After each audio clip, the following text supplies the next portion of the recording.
क्या आप यकीन कर सकते हैं कि जिस रिश्ते को समाज में सबसे पवित्र और आदरणीय माना जाता है, उसी रिश्ते की आड़ में एक ऐसा धोखा पनप सकता है जो किसी की जान ले ले। जब अपनों के ही चेहरे पर फरेब का नकाब हो तो एक बेबस इंसान किस पर भरोसा करे। आज की कहानी रिश्तों के उसी अंधेरे कोने से निकल कर आई है जहां एक बुजुर्ग महिला को अपने ही घर में एक ऐसा सच पता चल गया जिसकी कीमत उसे अपनी जान देकर चुकानी पड़ी। एक सास, एक बहू और एक ऐसा नाजायज रिश्ता जिसने पूरे परिवार को तबाह कर दिया। कहानी में एक कब्र खुदती है और बाहर आता है एक ऐसा भयानक सच जिसने पुलिस और प्रशासन को भी हैरान कर दिया।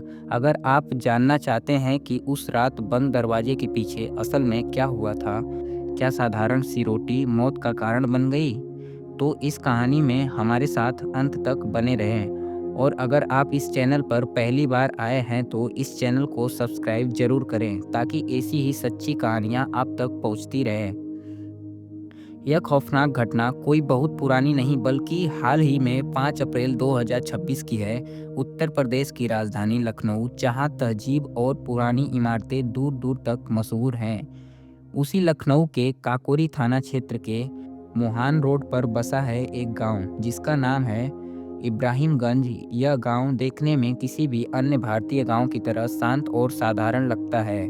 यहाँ सुबह खलिहानी की चहल पहल होती है और शाम को लोग अपने घरों में आंगनों में बैठकर अपना सुख दुख बांटते हैं। इस इब्राहिमगंज गांव में रहता था मनोज रावत का पूरा परिवार। मनोज की 65 साल की बुजुर्ग माँ शांति देवी एक बहुत ही सीधी सादी और पारंपरिक विचारों वाली महिला थी। शांति देवी ने अपनी पूरी जिंदगी अपने परिवार को सींचने में लगा दी। एक भारतीय माँ का जीवन कैसा होता है, यह हम सब अच्छी सालदा तरह जानते हैं। अपने बच्चों की खुशी के लिए अपनी इच्छाओं को मार देना और पाई पाई जोड़कर अपने परिवार का भविष्य संवारना, शांति देवी ने अपने जीवन में बस यही किया था। उनका बेटा मनोज उनके बुढ़ापे की लाठी था। मनोज की शादी 26 साल की शालिनी से हुई थी। शालिनी जो इस घर की बहू थी, जिससे शांति देवी ने यह उम्मीद लगाई थी कि वह इस घर की मान मर्यादा और परंपराओं को आगे बढ़ाएंगी और उनके ढलते हुए बुढ़ापे में उनका सहारा बनेंगी। शुरू में सब शुरू में तो सब कुछ सामान्य ही था। गांव का माहौल कुछ ऐसा होता है कि परिवार की इज्जत ही सब कुछ होती है। लोग क्या कहेंगे यह सोचकर कई बातें घर की चार दीवारी के अंदर ही दबा दी जाती है। शांति देवी भी अपने घर की शांति बनाए रखने के लिए छोटे मोटे मनमुटाव को अक्सर नज़रअंदाज कर दिया करती थी।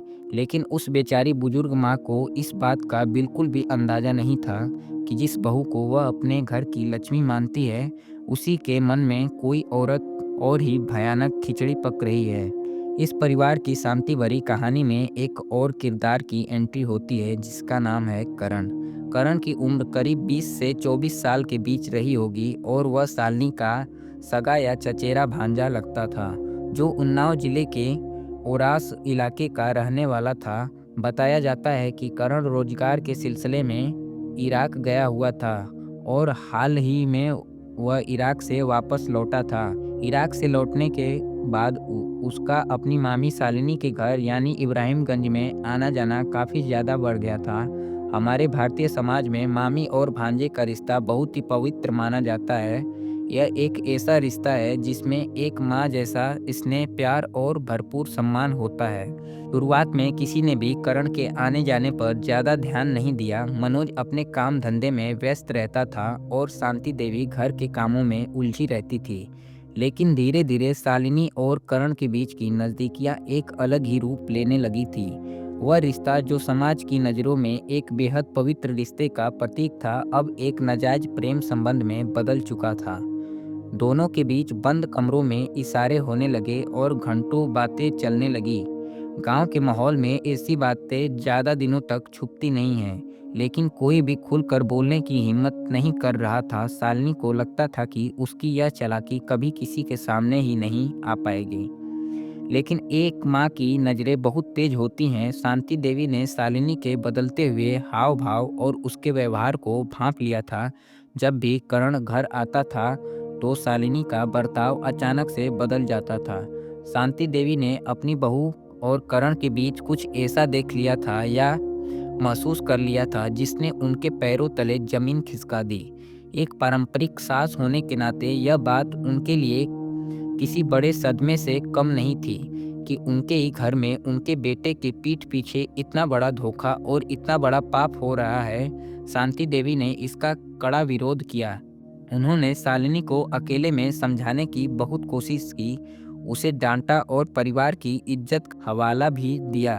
उन्होंने साफ शब्दों में कहा कि अगर यह बात बाहर समाज में गई तो उनका मुंह दिखाने लायक नहीं रहेगा, लेकिन शालिनी पर तो करण के प्यार का भूत इस कदर सवार था कि उसने ना तो अपने पति मनोज की फिक्र की थी और ना ही अपने परिवार की इज्जत की। उसे सिर्फ करण चाहिए था। शांति देवी अब शालिनी और करण के इस नाजायज रिश्ते के रास्ते का सबसे बड़ा कांटा बन चुकी थी।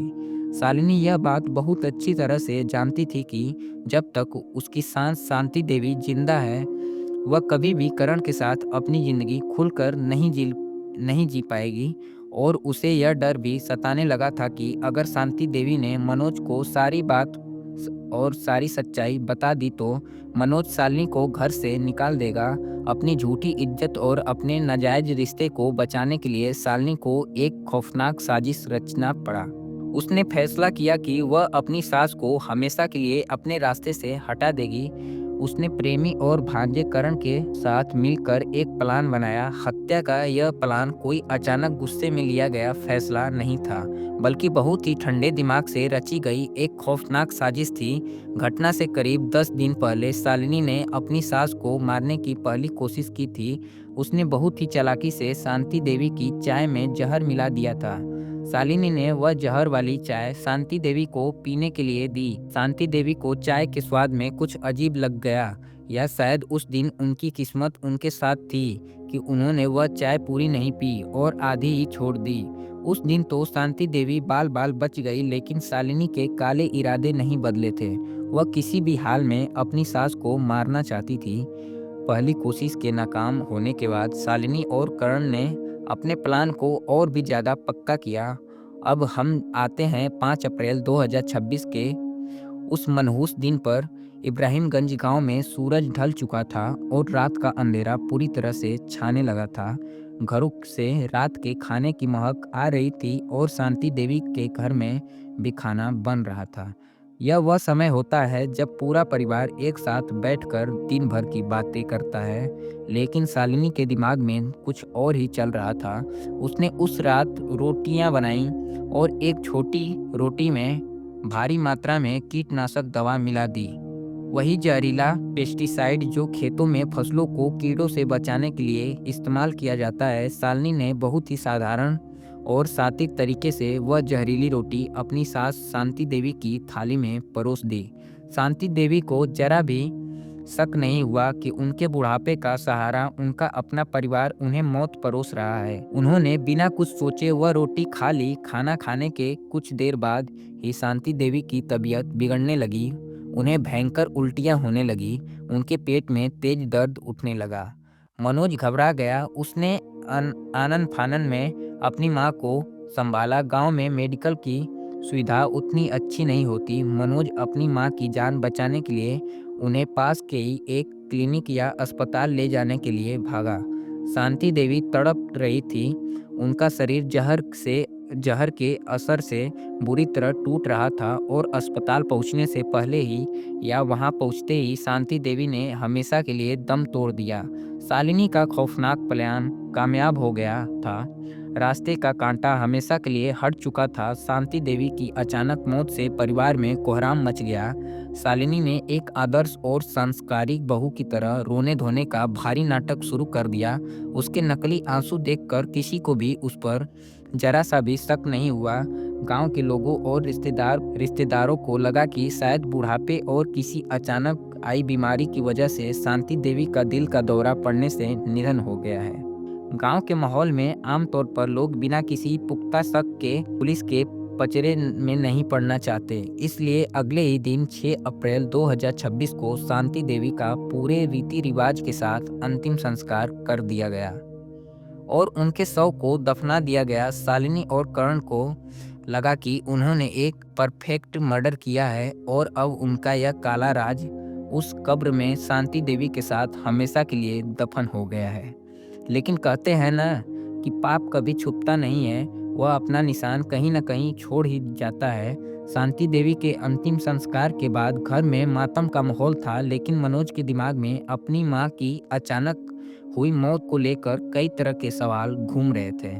उसे शालिनी के व्यवहार में ही भी कुछ अजीब लग रहा था। वह अंदर ही अंदर घुट रहा था। तभी घर में साफ सफाई करते वक्त एक ऐसी चीज सामने आई जिसने मनोज के शक को यकीन में बदल दिया। घर में एक पन्नी में लिपटी हुई कुछ बची हुई रोटियां बरामद हुई। जब मनोज ने उन रोटियों को ध्यान से देखा, उसे कुछ असामान्य लगा। उसे याद आया कि उसकी माँ को अचानक उल्टियाँ हुई थी और उनकी हालत बहुत तेजी से बिगड़ी थी। मनोज को समझ में आने लगा था कि उसकी माँ की मौत कोई सामान्य मौत नहीं थी, बल्कि उन्हें एक सोची समझी साजिश के तहत मारा गया है। मनोज बिना कोई देरी किए पुलिस से संपर्क करने का फैसला कर लिया।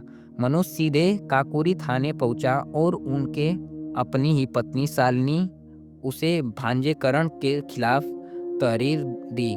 डीसीपी पश्चिम कमलेश दीक्षित के संज्ञान में यह गंभीर मामला आया। पुलिस ने मनोज की शिकायत को पूरी गंभीरता से लिया और काकोरी थाने में तुरंत मुकदमा दर्ज कर लिया गया। लेकिन पुलिस के सामने बड़ी चुनौती यह थी कि अब सबूत कहां से लाएं, क्योंकि शांति देवी का अंतिम संस्कार तो हो चुका था और शव को दफनाए हुए कई दिन बीत चुके थे। बिना मेडिकल जांच के यह साबित करना नामुमकिन था कि मौत जहर से हुई है या फिर किसी और कारण से।